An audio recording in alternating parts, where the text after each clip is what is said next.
bonjour. Donc je vais commencer par quelques remerciements parce que pour faire le tour de la planète, c'est pas toujours facile. Évidemment Charles qui a été à l'initiative de l'invitation, l'invitation du président Lagadec sur un beau papier en tête avec le tampon qui a facilité la compréhension du CNAM pour dire il va faire une conférence à Nouméa. Bon. Et après, quelques semaines après, je leur dis il y a aussi le Digital Festival Tahiti la semaine d'après. Il est possible que je ne revienne pas directement par l'Est, mais par l'Ouest, puisqu'après, il y a encore une conférence qui s'appelle Educause aux États-Unis. Donc ça se termine comme ça et je rentre le 5 novembre. Je loupe à peu près 45 réunions, donc c'est terrible. Donc je remercie aussi Dominique Verret qui est avec nous du ministère de l'Enseignement supérieur de la Recherche et de l'Innovation, qui a permis aussi cette conférence puisqu'il finance l'émission. Et mon ami John, mes amis, qui lui a placé la barre très haut hier sur sa présentation avec sa maîtrise du diaporama Sensei. Diaporama animé, évidemment. Donc, je remercie aussi Charlotte pour sa patience, puisque tu attends encore le diaporama que j'étais censé t'envoyer par mail, puisque comme d'habitude, j'y travaille la nuit avant, donc c'est assez classique. Donc, c'est la deuxième journée. Moi, j'ai vécu la première en assistant aux différentes présentations, en allant sur les stands. Et j'ai deux mots à vous dire, c'est dynamisme mais créativité. Clairement, vous n'avez pas à rougir des différentes manifestations qui ont lieu actuellement à Paris sur le numérique. Moi, je trouve ici plein d'inspiration, plein d'idées. Donc, vraiment, bravo. C'est extrêmement intéressant. Oui, donc je remercie pour finir les organisateurs, à savoir l'Université de Nouvelle-Calédonie, l'Observatoire du numérique et le MEDEF. Et c'est là où ma transition est toute trouvée, puisqu'il y avait un groupe de travail mercredi après-midi au MEDEF, et je pense que je dois être la seule personne de Nouméa à porter une cravate. Parce que si je regarde bien, là encore dans l'amphi, non. Et bon, j'adore les cravates. Celle-ci, c'est un motif de Gaudi. Donc voilà. Donc non, c'est pas parce qu'on met pas de cravate que moi j'en mettrai pas. Donc c'est comme ça que ça se passe. Alors.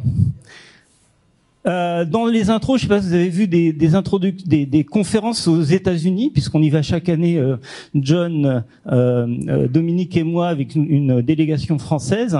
Et les Américains, quand ils commencent, il faut qu'ils fassent rire avec une blague. Bon, la cravate, hein, j'ai fait ce que j'ai pu. Mais après, ils font lever la main. Au cas où il y en a un ou deux qui dorment. Donc ça fait partie vraiment du standard du présentateur américain.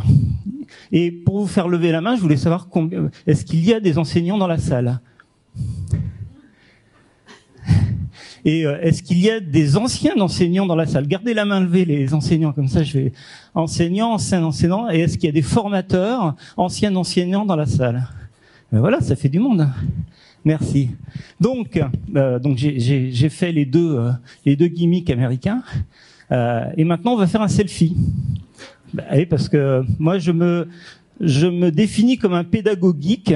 Alors là, ça va être compliqué parce que je vais parler peut-être un peu fort, parce qu'il faut que j'allume cette petite chose, que je fasse fonctionner mon téléphone. Je change de Wi-Fi. Je meuble aussi. J'attends que le Wi-Fi de la caméra soit visible sur le téléphone, ce qui n'est pas le cas. Alors pourquoi j'ai mis une tartine de confiture en bas à gauche? Ça vous dit quelque chose?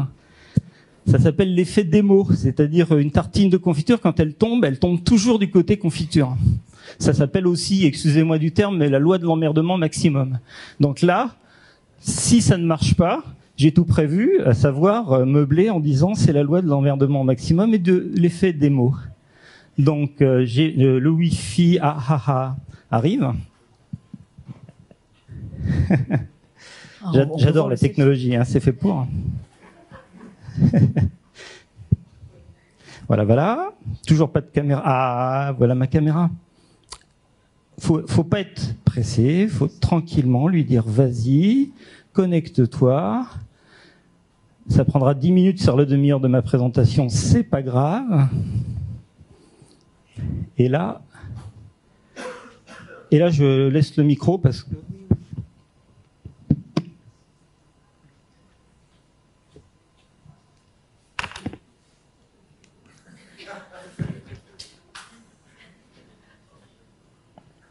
Alors, regardez bien, et toute référence à un film connu.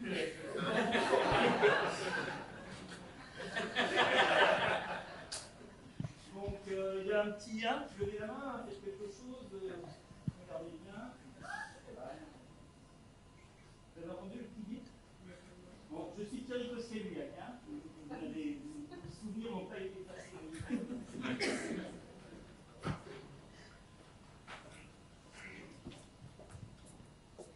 Alors,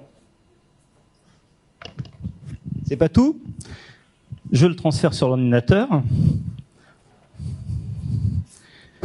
Voilà.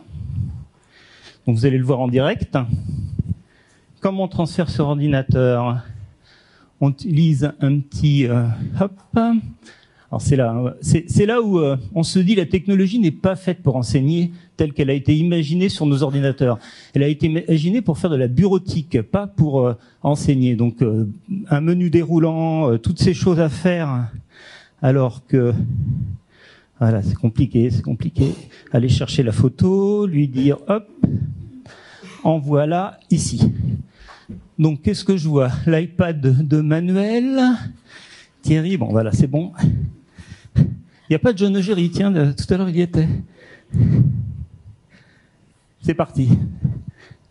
Et maintenant, j'en ai fini les manips. Je vous montre le résultat. Ici, une image que j'ai fait glisser dans une application. Le jeu en vaut la chandelle, hein, franchement. Voilà. Regardez, nous voici. Mais qu'est-ce que j'ai fait? J'ai fait une sphère en faisant une photo. Donc c'est les fameuses vues 360 degrés que pas mal de gens là connaissent. Donc ici on se voit. Bon, et je vais vous expliquer dans quelques instants comment on exploite pédagogiquement cette vue. Donc ça a marché. Pas d'effet démo aujourd'hui. C'est sympa. Merci des encouragements. Alors on repart sur la présentation. Et là, je vais accélérer parce que j'ai quand même pas mal de choses à vous dire. Donc, mon pointeur dans la poche, c'est parti. Donc ça a marché. Ça c'est moi, un pédagogue geek, comme je me définis, travaillant au CNAM dans un consortium qui s'appelle ESAM Université. Vous me trouvez sur LinkedIn, sur Twitter. Bon, je suis hyper connecté. Je travaille aussi dans un monde d'associatif, une ONG pour fournir des ressources pédagogiques en Afrique, à partir d'une Moodle Box que voici. Et il faut que je parle de la Moodle Box parce que il va y avoir une influence à l'université de Nouvelle-Calédonie, n'est-ce pas Charles? Donc ceci, c'est un serveur Moodle dans un Raspberry Pi qui est un nano-ordinateur avec donc la possibilité de faire borne Wi-Fi dessus. C'est-à-dire qu'on a tout le contenu pédagogique nécessaire pour faire cours sans être connecté, sans avoir d'infrastructure de câbles à tirer, des choses comme ça. Donc ça, c'est vraiment des solutions qui nous plaisent en termes technologiques parce que ça coûte 40 €, donc fois je sais plus combien pour faire des francs pacifiques. Et puis avec le change de l'électronique quand ça traverse le reste de la planète. Donc des associations qui concernent le numérique en France, en Europe et aux États-Unis, la fameuse conférence où je vais aller tout à l'heure, dans 2 semaines. Vous avez ici des rapports qu'on rédige à plusieurs mains sur toutes ces innovations qui peuvent apparaître. On est à peu près 18 mois en avance à cette conférence. On voit apparaître les phénomènes qui arrivent en Europe 18 mois à l'avance. Alors, les innovations dont je vais vous parler aujourd'hui, j'en ai choisi 4. Les usages mobiles, parce que ce sont des exemples que je tire de 15 ans d'expérience en université, dans le monde de l'enseignement supérieur, mais vous verrez que bon nombre peuvent être transmis dans le secondaire, primaire peut-être plus difficile.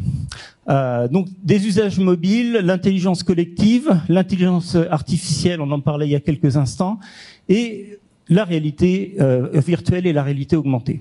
Les usages mobiles, voilà, ça c'est la nouvelle pyramide de Maslow pour un geek comme moi. C'est-à-dire que en dessous des besoins fondamentaux physiologiques, il nous faut et du Wi-Fi et du courant. Je vous vois hocher la tête certains. C'est vrai, quand le téléphone, tout d'un coup, on est à 0%, on se retrouve fort dépourvu quand il y a plus d'électricité. Alors, qu'est-ce qu'on peut faire avec un téléphone mobile pour dynamiser son cours? C'est une expérience qu'on a fait dans les années 2012 à l'université Paris-Descartes. Et donc, on a pris les informations que nous donnaient les chercheurs en neurosciences, qui disaient que vous pouvez pas vous concentrer plus de 20 minutes. C'est-à-dire que là, regardez bien, regardez votre montre, ça va bientôt. Quand j'aurai parlé pendant 20 minutes, vous allez penser à autre chose. Il y a un moment où vous allez un peu décrocher. Faites le test aussi en réunion, une réunion qui dure plus de 20 minutes, il y a un moment, il faut faire un petit break, quoi. Et bien là, les étudiants, c'est pareil. Il n'y a pas de raison. Au bout de 20 minutes de présentation, on va déclencher des actions, déclencher des choses où on les motive, on les réveille, on leur fait faire ce qu'on appelle des activités en BYOD, Bring Your Own Device. Donc, ils ont leur téléphone et on s'en sert comme boîtier pour répondre à des questions. Donc, ce que je vous ai fait tout à l'heure, de dire levez la main pour me dire combien, si vous étiez enseignant, vous avez été enseignant, je ne sais pas combien on levait la main. Clairement, si je veux un résultat quantitatif, je vais pas passer mon temps à compter vos mains, évidemment. Donc il existe des boîtiers de vote qui sont utilisés dans des assemblées justement pour voter et à ce moment-là on a un résultat numérique, quantitatif. Sauf que les boîtiers de vote, quand on essaie de nous en vendre dans le monde universitaire, c'est une fraude, puisque on va mettre des boîtiers de vote dans une valise, dans une armoire, et comment les utiliser en amphi. Là, on va vous les distribuer au début, les récupérer à la fin. En termes de logistique, changer les piles. Les collègues qui l'ont fait, c'est franchement, il y en a qui les mettaient accrochés à des fils métalliques dans les travées. Mais bon, il y a pas d'usage de boîtiers de vote, donc on s'est dit plutôt que d'acheter des boîtiers de vote, on va utiliser les téléphones portables pour voter. Aux États-Unis, un étudiant achète son boîtier de vote quand il arrive sur le campus. Il est à lui, et donc ça change complètement la façon de fonctionner. En France, c'est impossible, parce que marché public, parce que révolution étudiante, si on les oblige à acheter quelque chose, etc. Donc, en BYOD, en amphi... donc ça c'est un exemple de ce qui s'était passé. J'étais assez fier que ce soit le président de l'université qui fasse lui-même les cours en challengeant ses étudiants et en leur faisant répondre à des questions. Le modèle, c'est simplement qu'un étudiant n'ose pas lever la main. Parce qu'il se dit, est-ce que ça va avoir une conséquence sur le prof m'a repéré, j'ai levé la main alors que c'était une grosse bourde. On n'a pas la culture anglo-saxonne du show and tell, c'est-à-dire dès l'école primaire, les enfants à qui on les met devant et ils parlent. De la même façon, je vous ai fait bonjour en arrivant, un auditoire américain, il fait bonjour, il répond immédiatement. C'est dans la culture de pas de problème, on interagit avec le locuteur. C'est pas grave, hein, si vous n'avez pas fait bonjour quand j'ai... Alors, ensuite, une autre façon de travailler qui me plaît beaucoup, parce que c'est un ingénieur qui s'appelle Stéphane Poinsart, sur son temps personnel, qui a développé une application mobile qui permet sur une tablette ou un téléphone pour l'enseignant de distribuer à chacun cette feuille. Et quand il pose une question, c'est une réponse à choix multiples, 4 possibilités, tout simplement en changeant l'orientation de la feuille. Donc, reconnaissance de forme dans l'application, donc c'est l'enseignant qui prend la photo, elle est traitée immédiatement, et vous voyez que il suffit, c'est le carré en haut à gauche, jaune, ici, qui est compté, et il a des résultats immédiatement quantitatifs.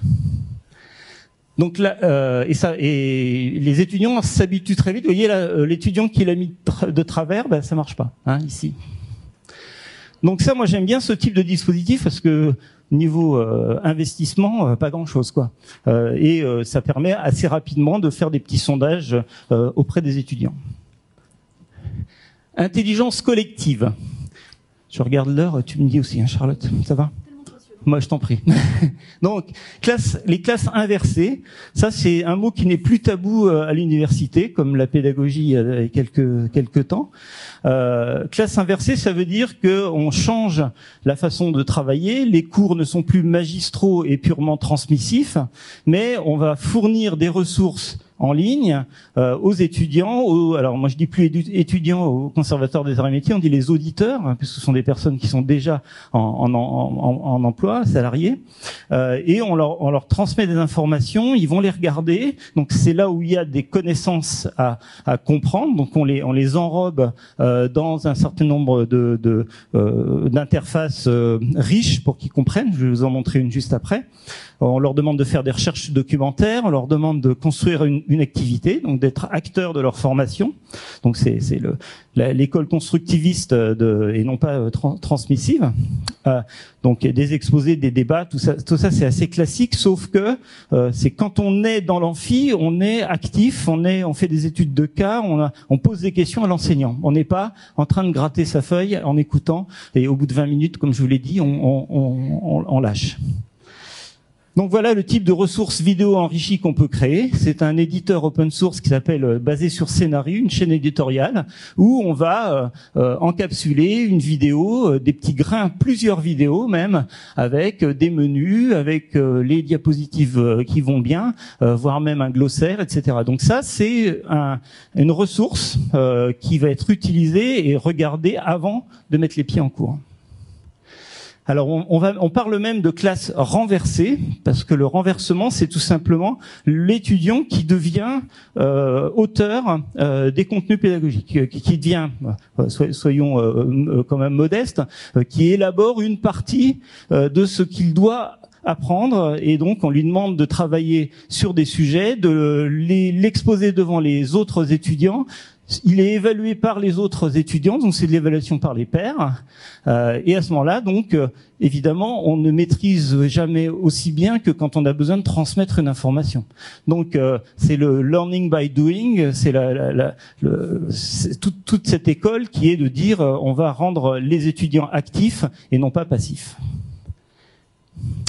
Alors, l'utilisation d'un pad, c'est une expérience qu'on a faite de ma vie précédente en université à la faculté de droit. Donc, si vous allez regarder framapad.org, vous verrez ce que c'est qu'un pad. C'est tout simplement un traitement de texte où on peut modifier le texte en synchrone à plusieurs. C'est aussi possible avec Office Online. Quand on a Office Online et qu'on est abonné à Office Online, là pour le coup, framapad.org étant un logiciel libre, il est utilisable libre de droit et vous n'êtes même pas obligé de créer un compte pour ça. Donc cette écriture synchrone permet de co-construire des documents entre étudiants, toujours avec ensuite des activités d'évaluation par les pairs. Et là, vous avez un exemple d'un document qui a été écrit par plusieurs équipes d'étudiants en droit sur un sujet extrêmement peu rébarbatif qui est la responsabilité des produits de santé défectueux. Et en fait, l'idée de l'enseignant, ça a été de leur faire écrire un article de Wikipédia. Donc, au bout du bout, cet article est ensuite mis sur Wikipédia. Donc, on a quelque chose d'extrêmement vertueux puisque c'est un sujet qui n'a pas été traité. Et donc, vous voyez qu'une couleur correspond à un rédacteur. Alors le phénomène MOOC, je vous rappelle, on parle de l'intelligence collective actuellement. Donc le phénomène MOOC, le CNAM, sans aucune modestie, on est une fabrique, une machine de guerre à faire des MOOC, hein, on en est à 28 là, et on les a mis sur la plateforme FunMOOC. Voilà les statistiques les plus récentes que j'ai en main, avec quand même 27 MOOC, plus de 500 000 inscriptions, 175 000 personnes qui sont inscrites à des MOOC. Il y a un modèle économique au MOOC. Si vous lisez des articles, il y en a à peu près un tous les 2 mois qui disent les MOOC c'est mort, c'est de l'argent qu'on jette par les fenêtres, ça sert à rien. Bon, pas du tout. Pour nous, il faut bien distinguer ce que c'est qu'un MOOC et il y a des typologies de MOOC. Quand on va dire les MOOC sont morts, ça veut absolument rien dire si on ne définit pas ce qu'on entend par MOOC. Et souvent les gens qui disent ça ne savent pas vraiment ce que c'est qu'un MOOC. Et un MOOC, c'est soit un cours académique sous une forme assez académique qui est une vitrine pour donner l'expertise de l'établissement qui fait ce MOOC. Ça peut être une formation à des compétences transverses, des MOOC sur les aptitudes managériales, tout ce qui est entrepreneuriat sont dans cette catégorie-là. MOOC d'orientation sont en train d'apparaître, ça aide des lycéens à comprendre ce que sont que les études du supérieur. Je m'inscris à la fac de droit, pas parce que j'ai vu de la lumière, mais parce que effectivement je comprends quels sont les métiers qui sont derrière, pas parce que j'ai vu une série américaine où visiblement on gagne beaucoup d'argent en étant avocat, ce qui n'est pas du tout le cas. Et enfin, création de communautés professionnelles, c'est le MOOC qu'on est en train de faire au CNAM sur le Smart Building avec la Smart Building Alliance. Et donc c'est vraiment l'exemple de MOOC avec par exemple la formation des compétences transverses qu'on revend à des entreprises. Donc il y a un modèle économique. L'intelligence artificielle, je tiendrai jamais les 30 minutes, mais c'est pas grave. Alors, les cas d'application, rapidement, j'ai pu tester les chatbots, c'est-à-dire les assistants conversationnels, sur des technologies actuellement. Pour que vraiment que ça fonctionne, il faut du big data derrière. Il faut beaucoup de données pour que un moteur d'intelligence artificielle vous sorte des choses intéressantes. Les chatbots qui nous sont proposés actuellement sont extrêmement décevants. On en a mis un dans un MOOC et en fait, au bout de 3 questions, il comprend rien, quoi. Donc c'est bon. Il faut attendre une maturité par rapport aux outils qu'on peut nous donner. Alors Google est sans années-lumière devant nous. Ils ont un truc qui s'appelle Google Duplex maintenant. Je sais pas si vous avez vu la vidéo, mais l'ordinateur prend un rendez-vous dans le restaurant et la personne qui est à l'autre bout du téléphone se rend pas compte que c'est un ordinateur qui lui parle. Elle prend un rendez-vous chez le coiffeur et au restaurant, c'est quelqu'un qui manifestement parle pas très bien l'anglais et l'ordinateur reformule. Donc c'est assez terrifiant. Bon, après, vous voyez, qui dit intelligence artificielle, moi je vois des articles qui commencent à dire on va corriger automatiquement les copies. On va avoir des conseillers virtuels en formation dans le cadre du CNAM. Nous, on regarde ça avec attention, quoi. Et le téléphone intelligent, ça va être, vous connaissez Siri ou Google, ça va être, vous allez lui parler en langage naturel, il va faire tout ce que vous lui dites, quoi. Bon, on verra. Donc voilà, il y a un MOOC, un petit peu de pub, sur l'utilisation de l'intelligence artificielle pour le management, pour que les managers comprennent quels sont les enjeux de l'intelligence artificielle dans leur société, même au niveau PME, TPE. Et je finis par les réalités virtuelles et augmentées parce que c'est mon dada actuellement. Ça fait déjà 2 ans que je travaille et j'ai une veille active et une recherche-action dessus. Évidemment, vous reconnaissez le bonhomme qui a testé plein de casques différents. Les cardboard qui sont des lunettes, en fait des lentilles dans... Merci. Alors, ça marche comme ça.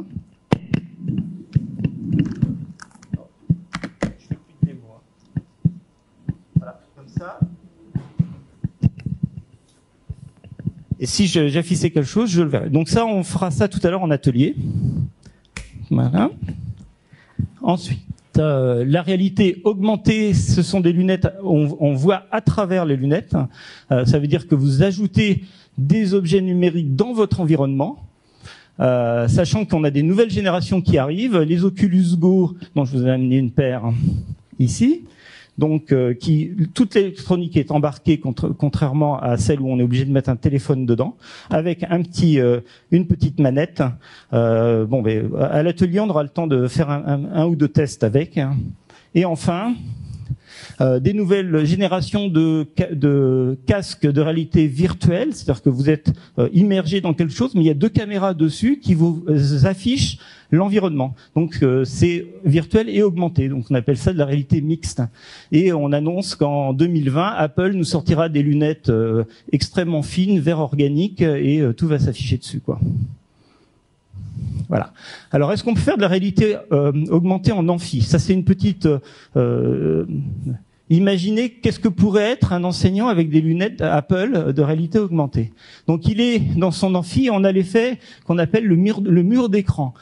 tous les étudiants ont des ordinateurs et on se demande bien ce qu'ils font avec. Est-ce qu'ils prennent des notes? On peut rêver. Et en fait, dans ce mur d'écran, donc, on a les technologies qui nous permettent, à travers d'algorithmes, de savoir quel est le sentiment. Simplement en regardant votre visage, on sait quel est votre sentiment. Donc, l'enseignant chaussé de lunettes de réalité augmentée va savoir comment sont tous ces étudiants en temps réel. Alors, je précise, c'est une vue d'artiste, parce que je l'ai passé à des amphis. J'avais oublié de dire aux enseignants, ça c'est pas, ils étaient persuadés que ça marchait déjà, quoi. Non, c'est moi qui ai mis des petits ronds, des petits smileys. Donc là, vous avez des étudiants en premier rang, ils sont tous contents parce qu'ils comprennent, ils sont au premier rang. Dernier rang, c'est pas terrible, orange et rouge. Il y en a qui dorment. Et si on regarde sur la photo, là, lui, il est en train de parler à sa voisine et clairement, il est amoureux. Mais par contre, elle est complètement indifférente. Ce qui veut dire que on peut, en temps réel, savoir ce qui se passe en fonction de... Je leur dis, vous avez 15 jours de plus pour rendre votre devoir, et voilà. Immédiatement, tout le monde est content, sauf celui qui est toujours amoureux et celui qui dort. Voilà. Donc, bon, c'est une boutade, mais c'est pour vous montrer comment, à partir de la réalité augmentée, on va pouvoir voir des phénomènes, peut-être pas le sentiment de nos étudiants, mais sûrement des choses intéressantes. Vous aurez évidemment le diaporama avec les références de cette vidéo qui, elle, montre un côté assez terrifiant de la réalité augmentée, mais bon, j'ai plus le temps de vous la commenter, mais c'est une histoire de drague, voilà. Une petite aventure personnelle sur la réalité virtuelle. On peut guérir les phobies, parce que votre serviteur ici, il a pas l'air extrêmement à l'aise. On lui a mis des capteurs aux pieds, il a une caméra, il a un casque. En fait, j'ai l'impression d'être sous une grosse bouche d'air conditionné à plus de 100 mètres de hauteur. Et comme j'ai un vertige maladif, je suis tombé à la fin de cet exercice où c'est un marchand de parfums, il fallait prendre une bouteille de parfum et moi j'ai fait ça et hop là, je suis parti. Mais je l'ai refait le lendemain, c'était sur un salon après une bière et je l'ai refait et je suis allé jusqu'au bout et j'ai récupéré. Et depuis que j'ai ce casque Oculus Go, clairement, j'ai testé les montagnes russes. La première fois, je me suis tenu, quoi. Et là, ça va mieux. Donc, c'est pas une anecdote. Il est clair qu'il y a des laboratoires qui utilisent la réalité virtuelle pour guérir des phobies. On aura avec ces casques qui vont pénétrer dans les foyers, il vaut 270 €, donc 34 000 francs, d'après ce que j'ai calculé comme je pouvais. Et donc, on va pouvoir avoir des salles d'échange en réalité virtuelle. Ça existe déjà. Ce que je vous montre là, c'est une start-up qui est en train de travailler sur tout le monde chausse le casque et on se voit, quel que soit l'endroit du monde où on est. Des modèles 3D et des prises à 360. Donc, je vous ai fait la démo de la prise 360. C'est rigolo sur un selfie. C'est beaucoup plus intéressant quand vous faites une photo d'un appareillage dans un laboratoire du CNAM, que vous le voyez à travers vos lunettes. Et on verra dans l'atelier cet après-midi comment on peut l'augmenter avec des tags numériques. Donc, voilà la pub pour l'atelier. Et je travaille avec une start-up, Uptail.io, qui vous permet très simplement de prendre une vue 360, a priori plutôt fixe que vidéo parce qu'il faut privilégier le débit aussi, et on rajoute des choses dedans. On peut rajouter des quiz, on peut rajouter des liens, faire une visite virtuelle devient complètement évident. Il y a une dizaine d'années, faire une visite virtuelle, ça coûtait Et j'ai fini. Conclusion provisoire. Science sans conscience, ça c'est pour la partie donc n'est que ruine de l'âme. Donc c'est pour la partie intelligence artificielle, c'est pour la partie réalité virtuelle mal contrôlée. Mais il faut savoir que l'immersive learning is coming, référence aussi à une série, n'est-ce pas? Et on n'innove pas seul. Un message important dans le monde de l'enseignement supérieur. Un enseignant seul n'a pas le temps matériel de maîtriser, de comprendre et de travailler sur toutes ces technologies, de faire la veille, d'acheter, comme je le fais et comme on le fait dans nos services, différents casques. On innove. Un enseignant, un ingénieur pédagogique, qui est un nouveau métier, qui est le facilitateur, l'accompagnateur pour utiliser la technologie. Et évidemment, quand on commence à produire de l'enseignement à distance, à faire des grains vidéo, il nous faut un ingénieur multimédia. Voilà ma conclusion. Merci de votre attention. Yes.